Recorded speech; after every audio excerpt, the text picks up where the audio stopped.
नमस्ते, आप सभी का स्वागत है। आज हम कक्षा 7 का हिंदी न्यू एनसीईआरटी मल्हार से चैप्टर 2 तीन बुद्धिमान पढ़ेंगे। एक समय की बात है कि एक निर्धन व्यक्ति के 3 बेटे थे। वह प्रायः अपने बेटों से कहता, मेरे बेटों, हमारे पास ना तो रुपया पैसा है और ना ही सोना चांदी, इसलिए तुम्हें एक दूसरे प्रकार का धन संचित करना चाहिए। हर वस्तु और स्थिति को पूर्णतः समझने और जानने का प्रयास करो। कुछ भी तुम्हारी दृष्टि से ना बच पाए। रुपये पैसे के स्थान पर तुम्हारे पास पैनी दृष्टि होगी और सोने चांदी के स्थान पर तीव्र बुद्धि होगी। ऐसा धन संचित कर लेने पर तुम्हें कभी किसी प्रकार की कमी न रहेगी और तुम दूसरों की तुलना में उन्नत नहीं रहोगे। समय बीता और कुछ समय पश्चात पिता चल बसे। बेटे मिलकर बैठे। उन्होंने सारी स्थिति पर विचार किया और फिर बोले, हमारे लिए यहाँ कुछ भी तो करने को नहीं। आओ घूम फिरकर जगत देखें। आवश्यकता होने पर हम चरवाहों या खेत में श्रमिकों का काम कर लेंगे। हम कहीं भी क्यों ना हो, भूखे नहीं मरेंगे। अंततः वे तैयार होकर यात्रा पर चल दिए। उन्होंने सुनसान वीरान घाटियां लांघी और ऊंचे ऊंचे पहाड़ों को पार किया। इस तरह वह लगातार 40 दिनों तक चलते रहे। उनके पास जितना खाने पीने का सामान था अब तक समाप्त हो गया था। वे थककर चूर हो गए थे और उनके पैरों में छाले पड़ गए थे।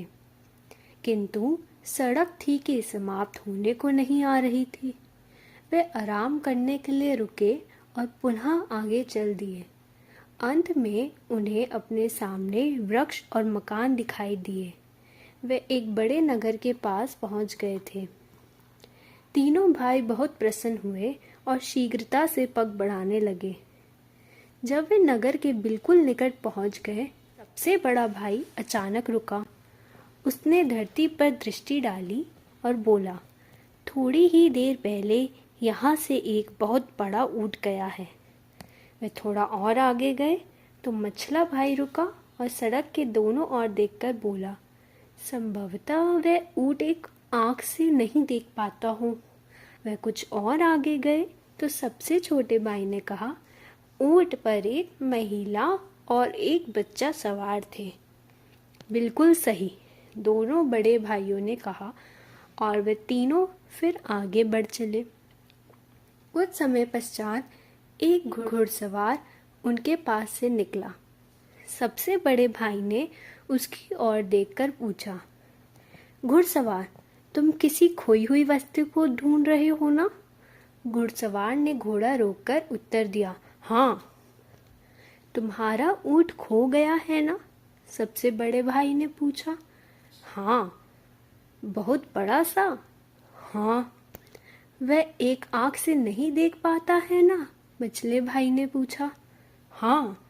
एक छोटे से बच्चे के साथ उस पर महिला सवार थी ना? सबसे छोटे भाई ने सवाल किया। घुड़सवार ने तीनों भाइयों को शंका की दृष्टि से देखा और बोला, तो तुम्हारे पास है मेरा ऊंट। तुरंत बताओ, तुमने उसका क्या किया? हमने तुम्हारे ऊंट का मुंह तक नहीं देखा, भाइयों ने उत्तर दिया। तो तुम्हें उसके बारे में सभी बातें कैसे पता चली? क्योंकि हम अपनी आँखों और बुद्धि से काम लेना जानते हैं, भाइयों ने उत्तर दिया। शीघ्र उस दिशा में अपना घोड़ा दौड़ाओ, वहाँ तुम्हें तुम्हारा ऊंट मिल जाएगा। नहीं, ऊंट के स्वामी ने उत्तर दिया, मैं उस दिशा में नहीं जाऊंगा।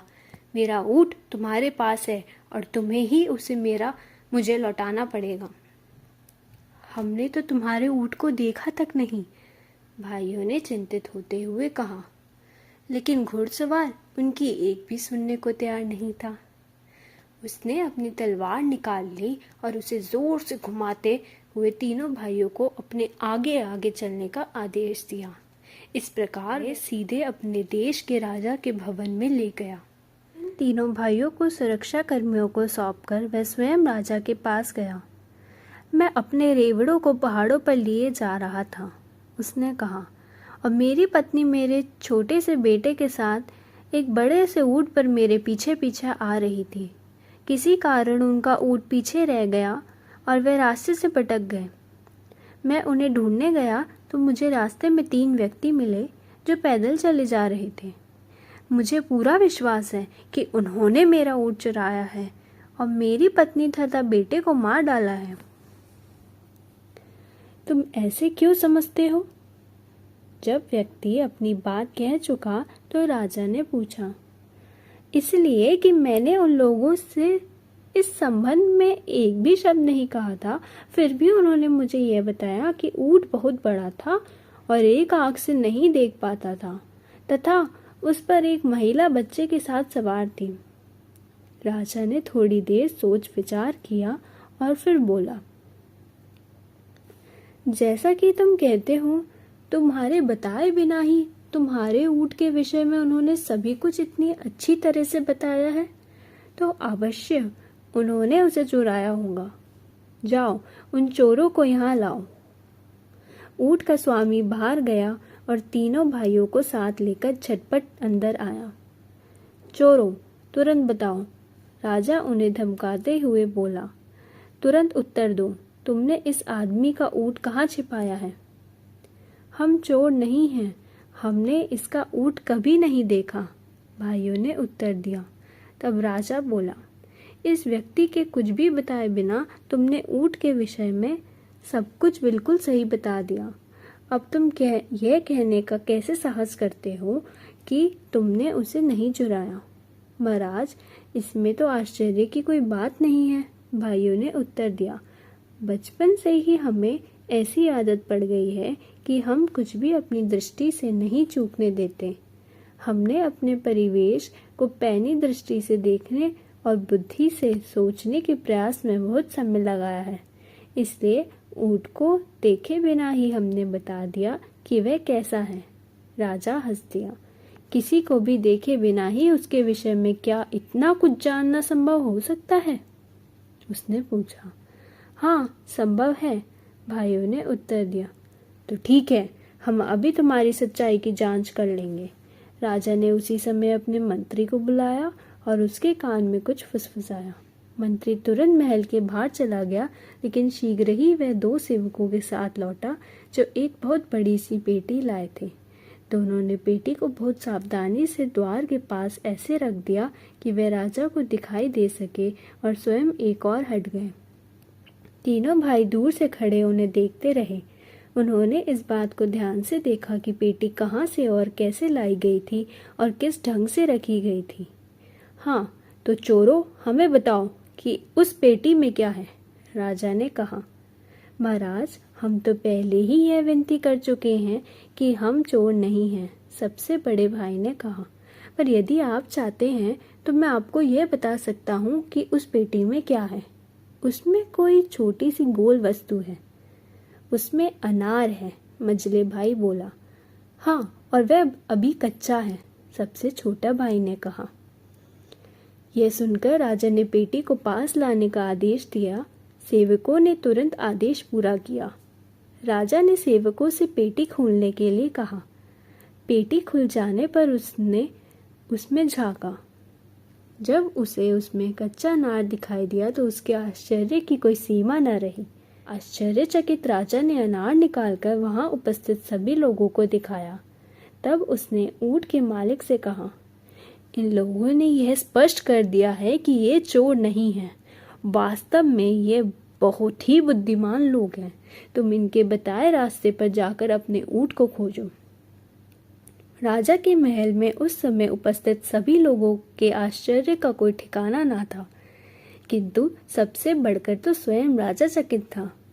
उसने सभी तरह के अच्छे और स्वादिष्ट भोजन मंगवाए और लगा इन भाइयों की आवभगत करने। तुम लोग बिल्कुल निर्दोष हो और जहाँ भी जाना चाहो जा सकते हो, किंतु जाने से पहले तुम मुझे सारी बात विस्तार के साथ बताओ, तुम्हें यह कैसे पता चला कि उस व्यक्ति का ऊँट खो गया है, और तुमने यह कैसे जाना कि ऊँट कैसा था? सबसे बड़े भाई ने कहा, धूल पर उसके पैरों के चिन्हों से मुझे पता चला कि कोई बहुत बड़ा ऊँट वहां से गया है। जब मैंने अपने पास से जानने वाले घुड़सवार को अपने चारों ओर नजर दौड़ाते देखा तो उसी समय मेरी समझ में यह बात आ गई कि वह क्या खोज रहा है। बहुत अच्छा, राजा ने कहा। अच्छा, अब यह बताओ कि तुम में से किसने इस घुड़सवार को यह बताया था कि उसका ऊँट एक ही आंख से देख पाता है? उसका तो सड़क पर चिन्ह नहीं रहा होगा। मैंने इस बात का अनुमान ऐसे लगाया कि सड़क के दाईं ओर की घास तो ऊँट ने चरी थी, मगर बाईं ओर की घास ज्यों की त्यों थी। मझले भाई ने उत्तर दिया। बहुत उत्तम, राजा ने कहा। तुम में से यह अनुमान किसने लगाया था कि उस पर बच्चे के साथ एक महिला सवार थी? मैंने, सबसे छोटे भाई ने उत्तर दिया। मैंने देखा कि एक स्थान पर ऊँट के घुटने टेककर बैठने के चिन्ह बने हुए थे। उनके पास ही रेत पर एक महिला के जूतों के चिन्ह दिखाई दिए, साथ ही छोटे छोटे पैरों के चिन्ह थे, जिससे मुझे पता चला कि महिला के साथ एक बच्चा भी था। बहुत अच्छा, तुमने बिल्कुल सही कहा, राजा बोला। लेकिन तुम लोगों को यह कैसे पता चला कि पेटी में एक कच्चा अनार है? यह बात तो मेरी समझ में बिल्कुल नहीं आ रही। सबसे बड़े भाई ने कहा, जिस तरह दोनों व्यक्ति उसे उठाकर लाए थे, उससे बिल्कुल स्पष्ट था कि वह थोड़ी भी भारी नहीं है। जब वे पेटी को रख रहे थे तो मुझे उसके अंदर किसी छोटी सी गोल वस्तु के लुढ़कने की ध्वनि सुनाई दी। मझला भाई बोला, मैंने ऐसा अनुमान लगाया कि चूंकि पेटी उद्यान की ओर से लाई गई है और उसमें कोई छोटी सी गोल वस्तु है, तो वह अवश्य अनार ही होगा, कारण कि आपके महल के आसपास अनार के बहुत से पेड़ लगे हुए हैं। बहुत अच्छा, राजा ने कहा, और उसने सबसे छोटे भाई से पूछा, लेकिन तुम्हें यह कैसे पता चला कि अनार कच्चा है? इस समय तक उद्यान में सभी अनार कच्चे हैं, ये तो आप स्वयं ही देख सकते हैं, उसने उत्तर दिया और खुली हुई खिड़की की ओर संकेत किया। राजा ने बाहर देखा तो पाया कि उद्यान में लगे अनार के सभी वृक्षों पर कच्चे अनार लटक रहे थे। राजा इन भाइयों की असाधारण पैनी दृष्टि और तीक्ष्ण बुद्धि से चकित रह गया।